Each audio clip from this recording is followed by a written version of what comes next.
Hold on. How many episodes did I miss? Because So you were like, you went to Europe and you were all over the place. no, I don't think I missed that many. you had a couple this year. 2. Yeah. No, it was just that period where your visa was all fucked. Mm-hmm. So you left, and then you were like, well, I'll bounce out to Europe for a little bit. And so there was like that weird 3-week period where I did like one episode with Marcus, and then Oh, yeah. one with Sam and Spock. Yeah. And there was like Oh, one yeah. more. Yeah. Yep. But, Yes. But Holy shit. But in that That's- period, yeah, so long ago. Keep talking because I'm gonna pull up our YouTube and scroll back. I did this yesterday and I was so nice. back then I was just so precious. I mean, I still am, but I was so precious about the show's success, and I was just so scared of like, dude, at least one of us has to be here. People are gonna be fucking pissed. Like, I mean, especially because of Patreon and also like having that was right when we rented the bigger studio. Yeah. And so all of a sudden we had then more rent to pay. And that was scary. Yeah, it was like if people on Patreon aren't happy, then that money's going to go away, and then we have to just, that's another lease on top of this apartment. I just collect leases. I mean, isn't that just life? Yeah, kind of. You're trying to collect a car lease, Yeah, a house lease, yeah. A 4-wheeler lease. Mm-hmm. You want to be in as much debt as possible. Yeah, that's the American way. Yeah.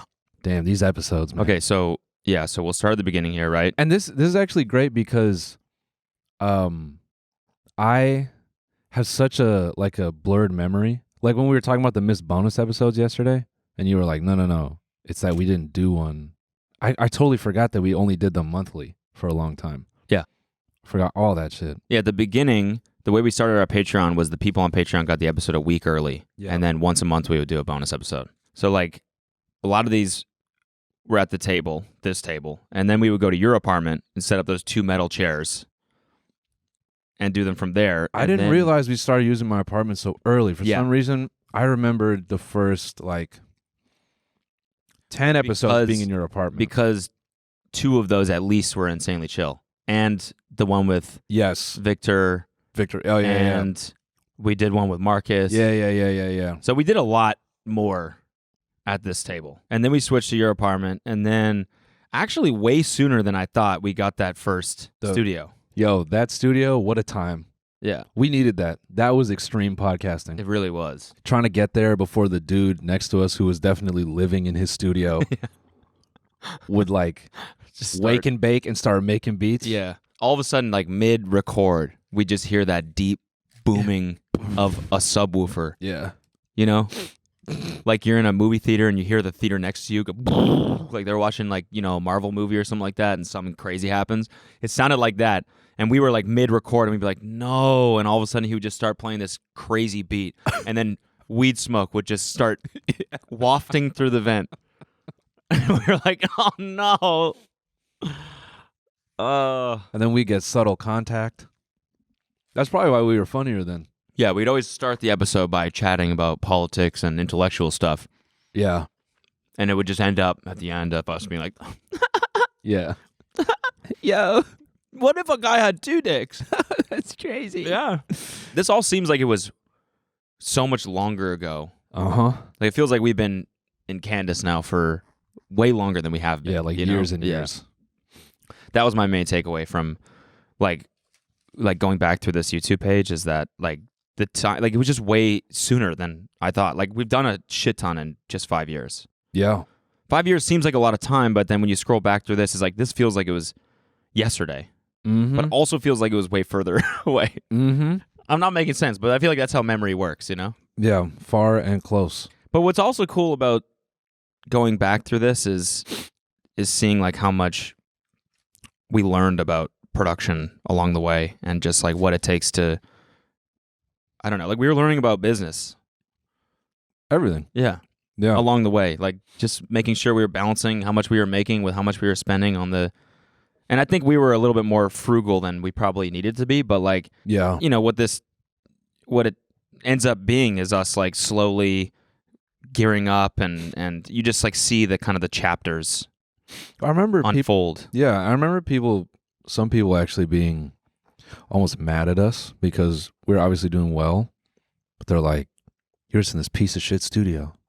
Why do you need all that money?" But I think what was good was we were just kind of, because we never spent it. Like at a point very early, you were like, all right, let's not spend any of this. Like, let's save it and then see what we can do. And I think because we did that, like being frugal in the beginning enabled us to really kind of experiment. Like when we invested in this set at the Nuclear Fallout Center Yeah. and we really flipped it around, that felt really cool because we had the cash to do it. And we were like, oh, we can kind of go all out. Yeah.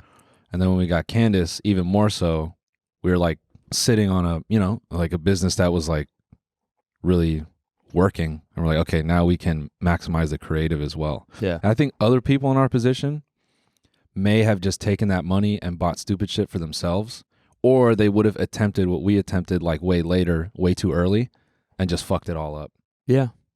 So I think we also had to, like, for the first tour, it's like the cost of that came out of our own pocket. that's like there's a lot of initial upfront investment in a tour, like a tour bus, for example, that you have to like write a check for before you actually start making money from the shows. Yeah, I think that's something that I don't even think we really made that clear at the time. And that's actually probably an interesting thing to talk about, was when we did our very first tour, we were given two offers. There was a company that was going to give us like a flat fee, and they were going to kind of essentially invest in the tour, and then they would have made money.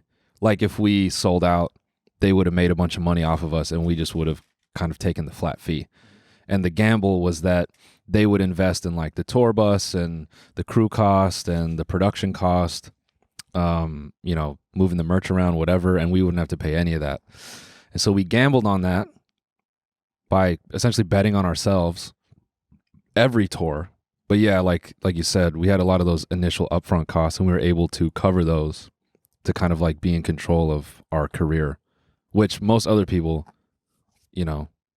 they like, because we had the option to not get bankrolled by someone else. That was great, because I think in entertainment, you're often at the mercy of other people. So to be in control of what we were doing, I think was pretty special in and of itself. Yeah.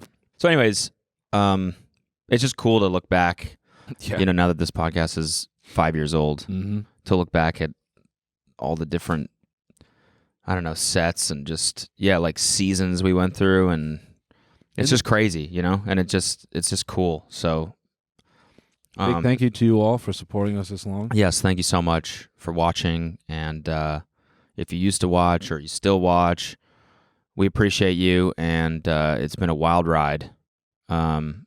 And thanks to the staff too. Now that you're all fired, I mean, we can kind of be, honest and a little bit heartfelt with you guys. Just want to thank you guys, so much. It always comes full circle, and it seems like the circle comes back to the apartment. Exactly, with zero staff.